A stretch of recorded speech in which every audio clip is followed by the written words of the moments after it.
Hej og velkommen til denne her lille manifestationsworkshop. Mit navn det er Tav Rebecca Mikkelsen, og jeg er manifestationscoach. Vi skal kigge på 3 ting i dag. Vi skal kigge på, hvad vi gerne vil have mindre af. Altså, hvad er det, der ikke fungerer i vores liv? Og vi skal kigge på, hvad det er, vi gerne vil have mere af. Altså, hvad er det, vi drømmer om?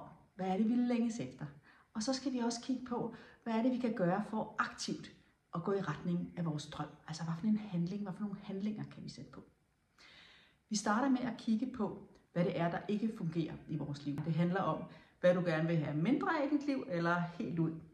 Og grunden til, at vi skal gøre det, det er fordi, at vores drømme taler til os på 2 måder. Gennem vores længsler og gennem vores utilfredsheder. Så hvis vi bruger vores utilfredsheder på en kan man sige, bevidst og positiv måde, så kan de faktisk vise os vej. Fordi at hvis vi først får en bevidsthed om, jamen, hvad er det, der ikke fungerer, så kan vi bruge det til at kigge på, så hvad er den positive modsætning? Hvad er det så, jeg godt kunne tænke mig i stedet for? Så tag et stykke papir, og så prøv at skrive ned, jamen, hvad er det? Er der noget her, jeg er utilfreds med? Og prøv at være så konkret og specifik som muligt. For jo mere specifik du er, jo mere kan du ligesom også gøre noget ved det, konvertere det til noget andet. Så sæt mig på pause, og så giv dig selv lidt tid til at undersøge dine utilfredsheder. Prøv nu at kigge på dine utilfredsheder, og så se, om der ikke er nogen, der måske har været sådan i ret lang tid, og også måske er der endda noget af det, hvor du tænker sådan, det er the story of my life. Jeg bliver ved med at, og det skyldes simpelthen dine mønstre og overbevisninger. Vi har alle sammen masser af mønstre og overbevisninger om, jamen sådan her bør jeg være, sådan er verden, sådan er jeg. Og de her mønstre og overbevisninger, de styrer vores følelser, som styrer vores handlinger, og som så ligesom styrer vores liv. Det gode er, at når vi opdager et mønster eller en overbevisning, så kan vi faktisk gøre noget ved den, så kan vi faktisk lave den om. Fordi mønstre og overbevisninger, det er ikke noget, vi er født med. Det er noget, vi tilegner os gennem livet. Altså det er noget, der sker gennem vores opdragelse, vores opvækst, vores familie, vores venner, vores erfaringer, vores kultur. Altså alt det her. Så det vil sige, det er ikke det, vi er. Det er det, vi ligesom har lært. Så når vi opdager et mønster eller en overbevisning, der ikke spiller sammen med os, altså som faktisk spænder ben for os, så har vi mulighed for at lave den om. Det er noget af det, jeg arbejder med mine klienter med, altså det her med at ændre vores mønstre og overbevisninger. Fordi det er sådan, at det er ikke kun vores drøm, der skal vokse, når vi manifesterer. Vi er simpelthen også nødt til at vokse selv. Altså manifestation handler rigtig meget om personlig udvikling. Det er ikke nok bare at ønske sig noget. Vi skal ligesom også finde ud af, og hvor er det, jeg spænder ben for mig selv. Men nu har du så de her utilfredsheder. Så nu kommer vi til næste trin 2, der handler om, hvordan kan vi bruge det som afsæt for at blive endnu klarere på, hvad det er, vi gerne vil. Så nu skal vi til at kigge på, så hvad er det, jeg drømmer om? Jeg vil gerne invitere dig til en lille øvelse nu her, hvor det skal handle om dine drømme. Og den øvelse, eller det lille eksperiment, jeg gerne vil invitere dig med til, det er, hvor du faktisk prøver at forestille dig, at der nu er gået 3 år, og du lever det liv, som du elsker. Du har en magisk tryllestav, du har alle penge i verden. Altså alle de forhindringer, der var, de er der ikke mere, og du skal ikke forholde dig til, hvorfor de ikke er der mere. Sådan er det bare. Nu lever du simpelthen det liv, du drømmer om. Og når du starter på din fortælling om din drøm, så start lige med at sige, jeg er så glad og taknemmelig. Og så begynd at beskrive din drøm. Og grunden til, at du skal gøre det, og måske skal du endda lige sige det et par gange, så du faktisk mærker den her glæde og taknemmelighed.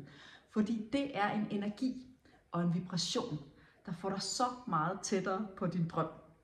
Altså hele det her med manifestation, det handler jo om, skal man sige, troen på, at vi med vores energi rigtig meget kan være med til at bestemme, hvad det er for en virkelighed, vi lever i. Altså vi er ret magiske. Så jo mere tydelige vi er, jo mere vi hopper ind og tager den her drøm på, jo mere er vores energi den drøm, og jo mere kan den faktisk opstå. Og det er også derfor, det er vigtigt, at du er specifik. For det er utrolig svært for din drøm at manifestere sig, hvis den mere er nogle følelser af noget med noget, og det er rimelig godt, og jeg er glad. Altså forestil dig, at der er at drømmen er et hus, du skal beskrive, og der er en arkitekt, der skal bygge det. Altså hvis du bare siger, det er det dejligste hus, altså det er mit yndlingshus, jeg elsker at bo der. Alle er bare så glade. Altså arkitekten har jo ingen chance. Du er simpelthen nødt til at være mere specifik. Hvordan ser det der hus ud? Hvordan er rummene? Hvor ligger det? Alle de her ting. Vær specifik. Vær nøjagtig. Og igen, du kan bare lave det om. Så test det af. Det er også en måde at teste af. Sådan, jamen, vil jeg have? Skal det ligge der? Ja, nej, det skal faktisk ligge nede uden skov. Fint, så fik jeg det lige prøvet på min krop. Så det er også en måde simpelthen at teste af på. Så beskriv dit drømmeliv. Rigtig god fornøjelse. Og så sæt lige mig på pause imens. Okay, nu har du skrevet din drøm, version 1.0. Prøv lige at kigge på den, og så prøv at kigge på dine utilfredsheder og se, om der er noget af det fra dine utilfredsheder, som du ligesom kan bruge til at specificere, til at gøre din drøm mere specifik. Du har måske også glemt det her med, at du havde en magisk tryllestav, og er begyndt at fokusere på, eller tage med ind i din drøm, det her med, sådan, men hvordan skal det kunne lade sig gøre? Nej, men så kan det her jo ikke, så tager jeg det ud, og det der kan heller ikke, nej, så får det heller ikke lov til at komme med. Det er enormt vigtigt, når du drømmer, at du giver fuldstændig slip på dit hvordan. Det skal du simpelthen ikke forholde dig til. Det kommer vi til på et andet tidspunkt. Det kommer vi til senere. Lige nu skal du bare give den fuldstændig gas med at drømme og bruge den der magiske stav.